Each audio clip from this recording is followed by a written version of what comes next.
Oi, nerds! Eu sou o Lorinaldo, do Nerd Subversivo, e hoje eu vou conversar com vocês sobre os encadernados que a Panini lançou recentemente da Mulher Maravilha dos 952.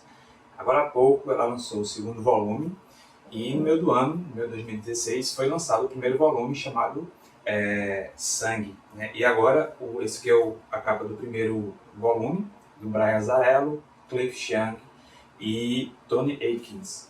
E o segundo volume, Direito de Nascença, que são, na verdade, dois encadernados que se completam, porque quando você termina de ler o primeiro volume, você sente que há uma necessidade de continuar lendo a história. O arco não se fecha, não são duas histórias independentes. E o bom dessa fase aí da Mulher Maravilha é que o Brian Azzarello ele teve a missão, na época, né, em 2011, lá nos Estados Unidos, de fazer o reboot da Mulher Maravilha, de reescrever a história dela. Então ele consegue criar uma história bem envolvente, que tem a participação dos deuses da mitologia grega, né, na história da Mulher Maravilha, de uma forma mais simplificada, mais criativa, e ao mesmo tempo ele consegue inserir uma nova origem para a Mulher Maravilha, diferente daquela que nós conhecíamos, né, que era a Mulher Maravilha sendo criada a partir do barro, que foi moldada pela mãe dela, a deusa Hipólita, e ganhou a vida, né, dos deuses, né, do Olimpo. Na verdade, aqui o Brian Azzarello mexe um pouco nessa origem dela, isso pesa, né, na forma como a Diana vai encarar, né, a mãe dela. Enfim, ele coloca isso meio como um plano de fundo para a história principal, que é bem interessante. É uma história que envolve todos os deuses do Olimpo, praticamente, né, numa roupagem diferente. Ficou bem bacana.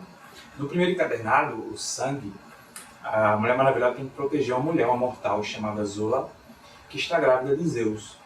E por causa disso, desse herdeiro de Zeus, que está desaparecido, né, os deuses começam a perseguir Zola, alguns deuses, porque eles querem ocupar o trono de Zeus. Ao mesmo tempo, a rainha Hera, né, a deusa Hera, com ciúmes por ter sido traída por Zeus, ela quer eliminar essa criança, quer matar tanto a mãe quanto a criança. Principalmente o filho bastardo de Zeus, que vai ser o herdeiro do trono. Mas existe outro filho de Zeus, o Apolo, que também quer matar essa criança, porque ele quer evitar que surja um herdeiro que disputa o trono com ele. Então, vai se iniciar essa corrida, né, para os deuses tentarem pegar o filho bastardo de Zeus, que está para nascer, e a Mulher Maravilha, com a ajuda do deus Hermes, vão tentar proteger Zola. Então, cria-se aí uma história bem interessante, onde a Mulher Maravilha vai, né, ter contato com alguns deuses, né, que alguns tentarão ajudar, outros tentarão capturar a amiga dela. O grande ponto forte dessa história é justamente a forma como o Brian Azzarello ele consegue trabalhar com a mitologia dos deuses do Olimpo, né, dando uma nova roupagem para esses deuses. Né? A representação deles é bem interessante. É um misto de, né, figuras mitológicas e poderosas com humanos.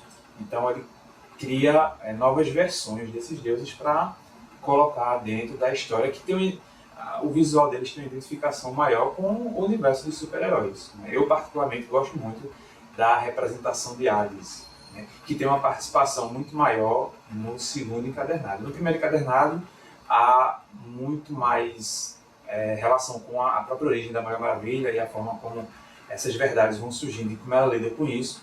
Né? A aparição de Apolo, de Hera, Hermes, e só no finalzinho é que outros deuses vão aparecendo e são tramas e intrigas muito bem escritas. Né?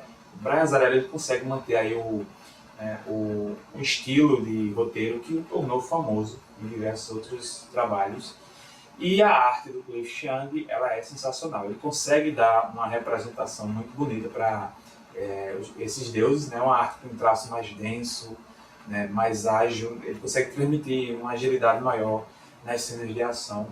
Então os dois, né, criam uma sequência muito envolvente. Você consegue fazer uma leitura muito rápida, porque a história realmente ela consegue capturar o leitor.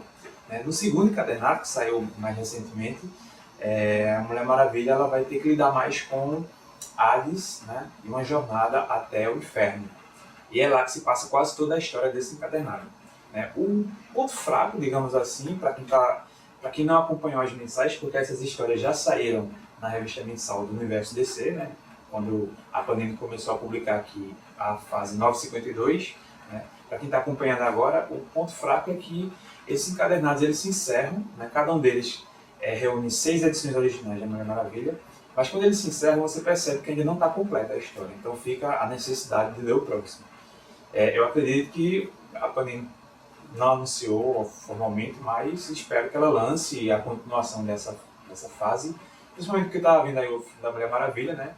E é realmente uma história muito interessante, muito envolvente, tem toda aquela qualidade de roteiro que a gente espera do Brian Azzarello, com a arte muito bonita e a forma como essa mitologia foi trabalhada por ele, né? Colocando esses deuses numa roupagem nova, numa roupagem mais moderna, digamos assim, que tem uma identificação maior com esse universo de super-heróis, ficou bem bacana, né? Outras histórias de A Mulher Maravilha, elas já tinham né, trabalhavam essas mitologias, mas naquele estilo clássico, né, na mitologia grega. E isso tornava uma leitura mais densa, que exigia um pouco mais de explicação ou de referências por parte do leitor. Aqui o Brian Azzarello ele consegue colocar todos esses deuses, né, numa trama que não fica muito complicada. E à medida que eles vão aparecendo, você consegue identificar facilmente quem é quem, porque ele não recorre a um didatismo de explicar quem é.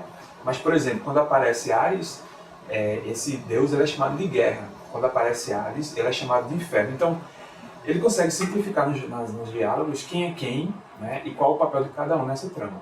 No final, você tem uma trama de perseguição, né, de traição e de vingança, né, porque todos eles formam uma grande família.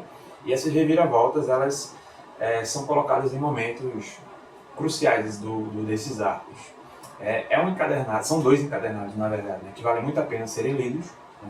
A Mulher Maravilha é uma personagem que não tem muita sorte com roteiros, né, mas desde que o Brian Azzarello apareceu na revista mensal dela, ele tem conseguido colocar um ritmo muito interessante, né, e é uma boa preparação, porque alguns dos fatos citados nessa HQ, né, nesses encadernados da origem da Mulher Maravilha, eles vão ser questionados em breve no Rebirth, né?